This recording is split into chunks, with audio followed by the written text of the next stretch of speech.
Welcome back, everybody. Oversteer here. If you watch the Italian GP or have kept up with recent F1 news, you already know what this video is going to be about.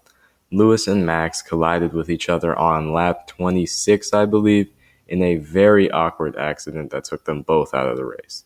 It was Max's latest retirement since the British GP and Lewis's first since Austria in 2018. After the race, Max was deemed to be the most at fault for the accident, receiving a 3-place grid penalty for when we go to Russia. And since everyone's taking a stab at this incident, I figured might as well give my take on it too. Alright, so leading up to the accident, right? Max pits first. All the tires come off, he goes on the ground, and we're expecting this to be a 2-second stop, but he doesn't leave immediately, and then we're thinking less than 5, less than 10. But no, his pit stop ended up being 11.1 seconds, which sent him tumbling down the order near where Lewis and Lando would be when they come out of the pits. So, Lewis gets past Lando, who he was behind for most of the race, and comes into the pits. His stop wasn't perfect. It ended up being 4 seconds, but it was definitely much better than what Max ended up with. So, as Lewis comes out of the pits, since his pit stop was slow, he lost that ground he had on Lando. He sees him go past him. Then as he's checking his wing mirrors, he sees that a red and black or navy blue, whatever you want to call it, Red Bull, that's approaching him going into turn 1, his championship rival Max. The moment he crosses that pit exit line, immediately, he moves over to the left-hand side of the track and squeezes Max all the way to the edge, near the grass, as you can see in this image. And we can also see it from Max's POV. Lewis moves right up against him. He has no choice but to go to the very edge on that little green strip that's near the grass. So they go into the corner. And since Max's camera angle is the only one that we have, since, the top of Lewis's car kind of got destroyed, we're going to look at it from this angle. And judging from it, Lewis has left a lot of space for Max on the left-hand side. He hit the apex of the corner. He's right next to it. There's lots of space for Max to go around the outside. But then we move further on into the corner. That room that Max used to have is now starting to disappear. And Lewis is now starting to squeeze him to the edge of the track because, after all, this is his championship rival. This is the only person that he has to worry about competing with. He has to take risks and he has to race him as hard as possible. So that space that Max had in the beginning is now starting to disappear. And by the time they reach turn 2, which is a couple meters away, it doesn't exist. Max is literally almost off the track at this point, and then he goes over the sausage curb, and we all know what happens after that. So what Lewis really did here was perfectly legal. He leaves a bit of space going into turn 1 and then eventually closes the door. And just judging by the images, as you can see here, it's Lewis's corner at this point. He's the car that's further ahead. They're not alongside. Lewis is ahead. He has the right of way going into these corners.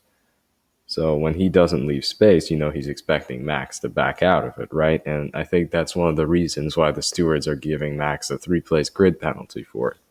But we also have to look at Max's POV, which you can kind of see here. So going back to when Lewis squeezes him right as he comes out of the pit exit, right? Max does his job, moves a bit out of the way, and decides, you know what, I'm going to brave this around the outside because this is the one guy that I have to finish ahead of. I've just had a bad pit stop. I'm going to be stuck behind McLarens for the rest of the race. I will not be stuck behind Lewis. So they enter the corner around the outside, right? As you can see, like I was talking about earlier, there's this gap. Max sees the gap. The door's open, and one of the things in racing is if the door's open, you go through it. You don't wait. You don't be tentative behind the wheel. You have to go for that gap, right? So Max decides, you know what, Lewis is ahead of me into this corner, but I have to go around the outside. I have to try it. And there's space. He has enough space to do so. But problems begin once we reach about here in the corner. Like I said, the space that Max originally had going in is now starting to disappear. He can't brave this around the outside just by looking at the angle that Lewis is taking going into the corner. And by about here, he's not even on the track anymore.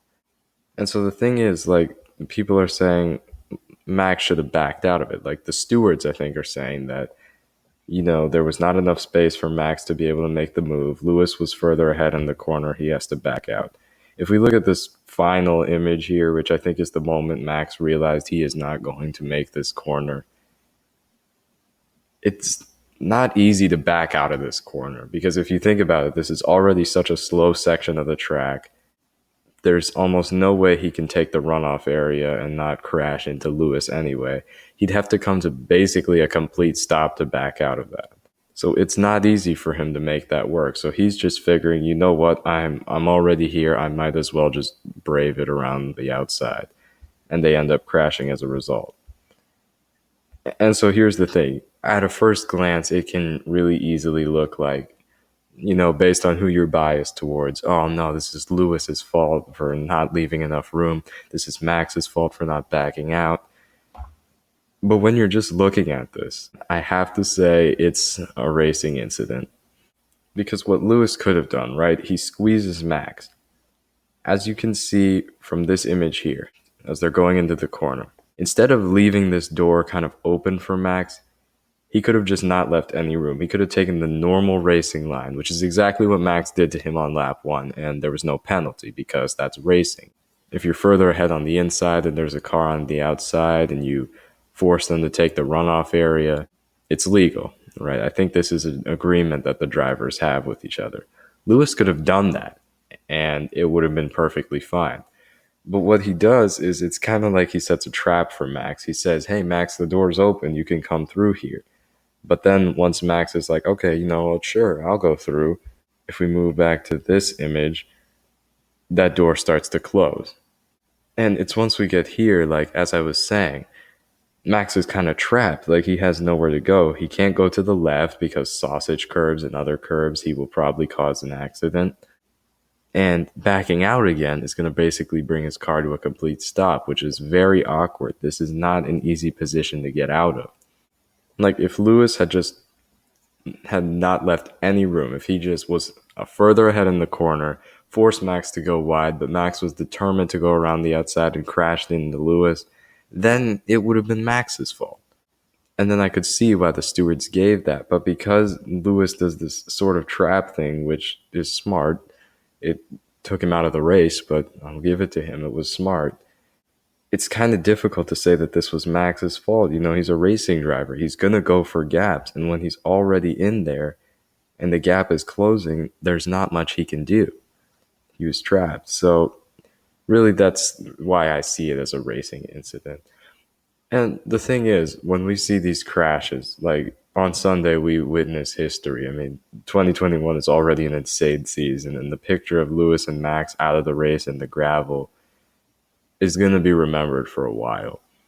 But to be honest, I mean, I think you can probably agree with me when I say we want to see this championship won with racing, not in the stewards' room, not seeing them crash into each other every single race. I understand that they don't want to give an inch of space, and that is amazing to watch. But try not to crash as you're doing it, is all I'm asking. And so, just to bring things to an end here, I can see why Max got the penalty. I mean, just from what I've explained. And the stewards know the rules much better than I do. But like I said before, I stand by the fact that it was a racing incident just because of how awkward it was and how it kind of left Max trapped with nowhere to go. We'll have to see how this all plays out when we go to Russia, but until then, thank you guys so much for watching. If you enjoyed, hit the like button, consider subscribing, and turn on notifications so that you never miss an upload. I'll see you all in the next video. Have a good one.